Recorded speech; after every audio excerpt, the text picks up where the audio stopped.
Aleluia, aleluia, aleluia, aleluia,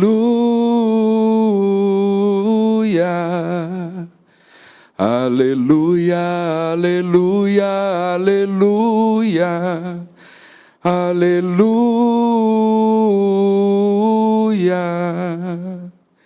Eis que virá o nosso Deus com poder e majestade. Ele há de iluminar os olhos dos seus servos. Aleluia, aleluia, aleluia, aleluia,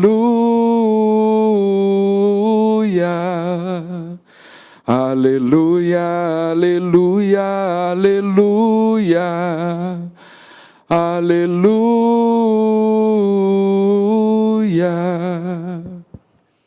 O Senhor esteja convosco. Ele está no meio de nós. Proclamação do Evangelho de Jesus Cristo segundo São Lucas. Glória a vós, Senhor.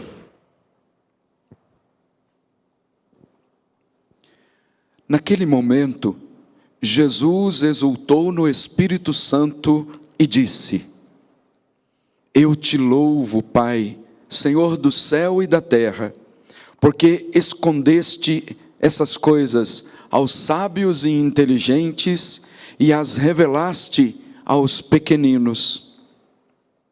Sim, Pai, porque assim foi do teu agrado. Tudo me foi entregue pelo meu Pai. Ninguém conhece quem é o Filho a não ser o Pai, e ninguém conhece quem é o Pai a não ser o Filho e aquele a quem o Filho o quiser revelar. Jesus voltou-se para os discípulos e disse-lhes em particular: Felizes os olhos que veem o que vós vedes, pois eu vos digo que muitos profetas e reis quiseram ver o que estáis vendo e não puderam ver. Quiseram ouvir o que estáis ouvindo e não puderam ouvir. Palavra da salvação. Glória a vós, Senhor. Louvado seja nosso Senhor Jesus Cristo. Para sempre seja louvado. Caros irmãos e irmãs, nós já fomos introduzidos desde o domingo nesse tempo tão especial que é o tempo do Advento, que tem uma dupla característica, eu gosto sempre de lembrar isso, que é a espera por aquele que vem, e nós sabemos o dia, portanto nos preparamos, há uma atmosfera que muda ao nosso redor por conta da preparação para o Natal, porque nós sabemos, virá o dia em que nós recordaremos a entrada de Deus na nossa história, que o Verbo divino se fez carne e habitou entre nós. E é muito importante que nos preparemos bem para esse dia, para o Natal de Jesus. Muito embora com tantas tribulações, com tantas dificuldades, mas é importante que nos preparemos, porque é o momento mais sublime para a nossa história. É um mistério de um Deus que desceu das alturas e veio ao nosso encontro para renovar as nossas esperanças, para nos dar acesso ao céu. Então isso é importantíssimo. Nós vamos celebrar o Natal, então não deixe que cancele os seus sonhos, nem que cancele a sua esperança, porque o Natal é renovação da nossa esperança. Então nós vamos nos preparar muito bem para isso.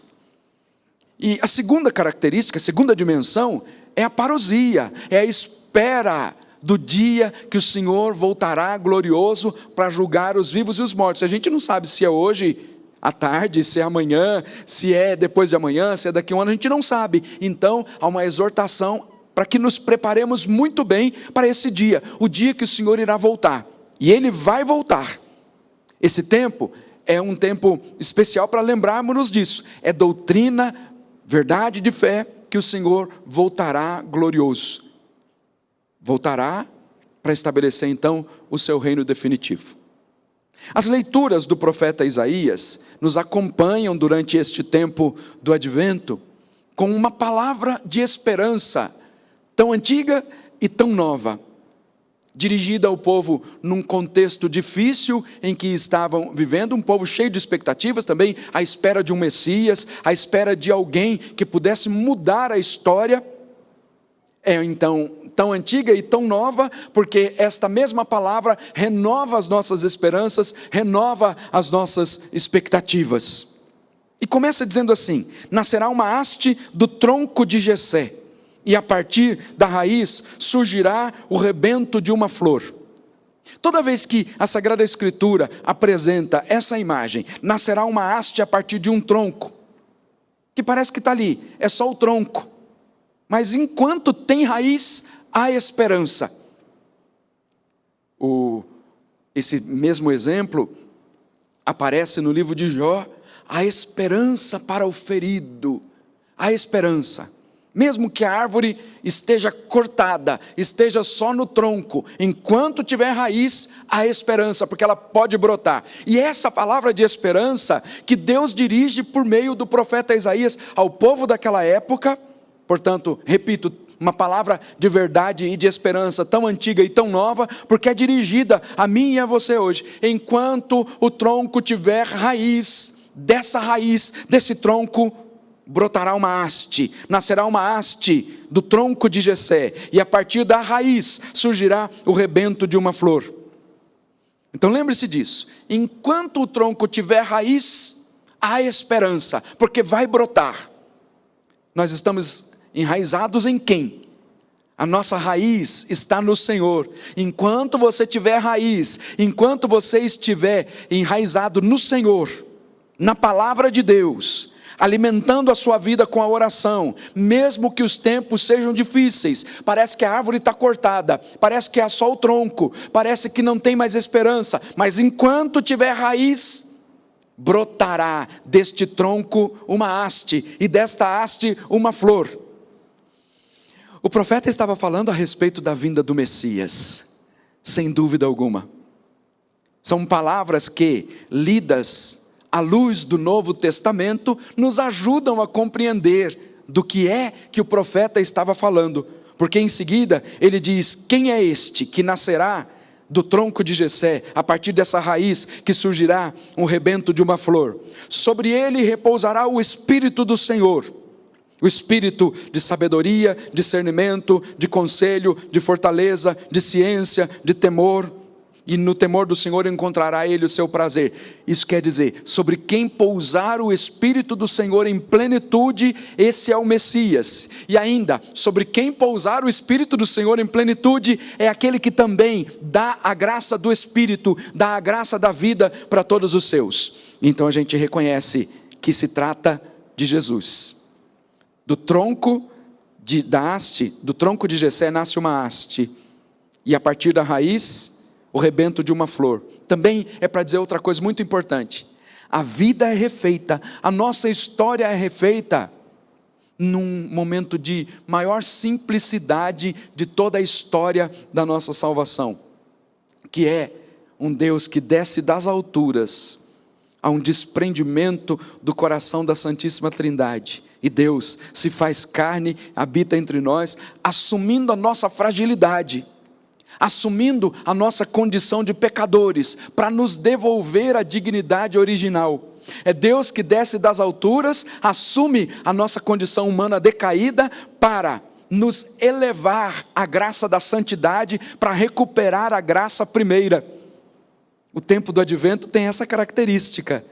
É a simplicidade de um Deus que se mistura com a miséria humana, não para nos deixar na miséria, mas na fragilidade do menino, há a graça da recuperação da nossa história, a recuperação da nossa vida. O que estava perdido agora é encontrado, o que estava preso à escravidão do pecado agora é livre.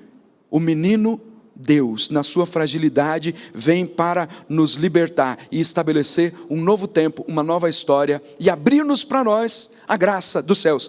Quando nós lemos esse texto do profeta Isaías, nos versículos que se seguem depois de apresentar a plenitude do Espírito sobre este que nasce do tronco de Jessé, em seguida continua dizendo assim: ele não julgará pelas aparências que vê, mas decidirá somente nem decidirá somente por ouvir dizer, porque conhece profundamente o coração do homem, mas trará justiça para os humildes, uma ordem para os homens pacíficos. E começa a falar de uma realidade paradisíaca.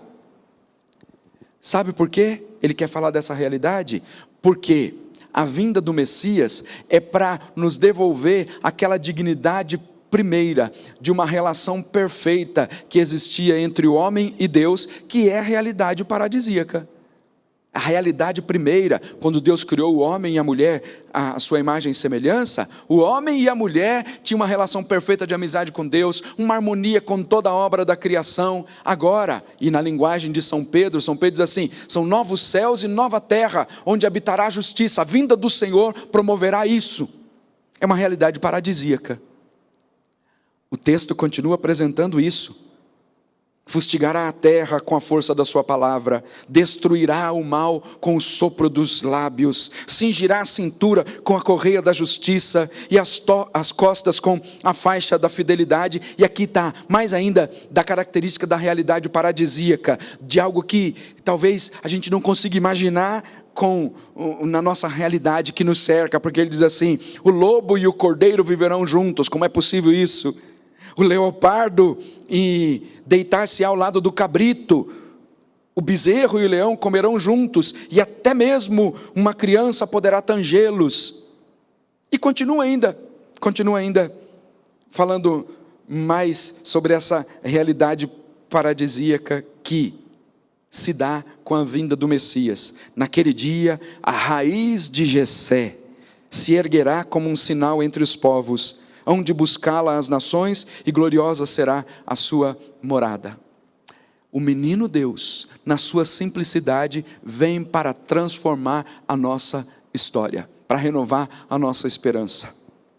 Mas eu quero ainda dirigir esta palavra a você: não deixe que cancelem os seus sonhos, não deixe que cancelem a sua esperança, porque existem por aí muitos roubadores de esperança, que querem tirar do coração do homem, aproveitando-se de um tempo difícil que nós estamos vivendo, querem tirar do coração dos homens cristãos, das mulheres cristãs, querem tirar-lhes a esperança, levando os homens a viverem de acordo com o mundo. Não deixe que cancelem os seus sonhos, que cancelem a sua esperança, e tomem cuidado com os roubadores da alegria e da esperança que aparecem neste tempo. Firme-se no Senhor, e Ele vai restituir toda a sua vida, vai restituir a alegria e a esperança para o seu coração. Nós nos deparamos então com um texto do Evangelho que está numa plena sintonia com aquilo que nos apresenta o profeta Isaías, falando a respeito de como que se dá a revelação dos mistérios que estão escondidos no coração de Deus. Jesus exultou no Espírito Santo e disse: eu te louvo, Senhor, Pai, Senhor do céu e da terra, porque escondeste estas coisas aos sábios e inteligentes e as revelaste aos pequeninos. Há um desejo do coração de Deus de se revelar na humildade. E quanto mais nós nos associamos ao Senhor na humildade, mais nós progrediremos no conhecimento de Deus. A soberba, ela impede de que tenhamos um conhecimento de Deus. O orgulho impede que tenhamos um conhecimento de Deus. Tanto que aquela que entrou plenamente no conhecimento do mistério de Deus é chamada de a mulher humilde, a mais humilde, a bem-aventurada Virgem Maria. E ela canta depois dizendo que Deus viu a humildade de sua serva. Depois ainda lembra que Deus derrubou do trono os poderosos e exaltou os humildes. Portanto, é na humildade que a gente chega no pleno conhecimento de Deus. Essa humildade de um Deus que se fez pequeno, que se fez simples, pobre na manjedoura, e depois servo, humilde, pobre e obediente até a morte de cruz para nos salvar. O Deus que se manifestou na humildade vem para nos salvar, e na humildade nós chegaremos ao pleno conhecimento de Deus. Que o nosso coração se volte de uma forma especial neste tempo forte do advento para o Cristo Jesus da manjedoura, que veio na humildade revelar a misericórdia de Deus para nos salvar. E que a partir disso, nosso coração esteja numa plena sintonia com o Senhor, para que vivamos numa expectativa vigilante da vinda do Senhor. E o dia que Ele chegar, nos encontrará preparados. Sejamos firmes na nossa vida de fé e busquemos o Senhor sempre na humildade. Assim seja, em nome do Pai, e do Filho, e do Espírito Santo. Amém.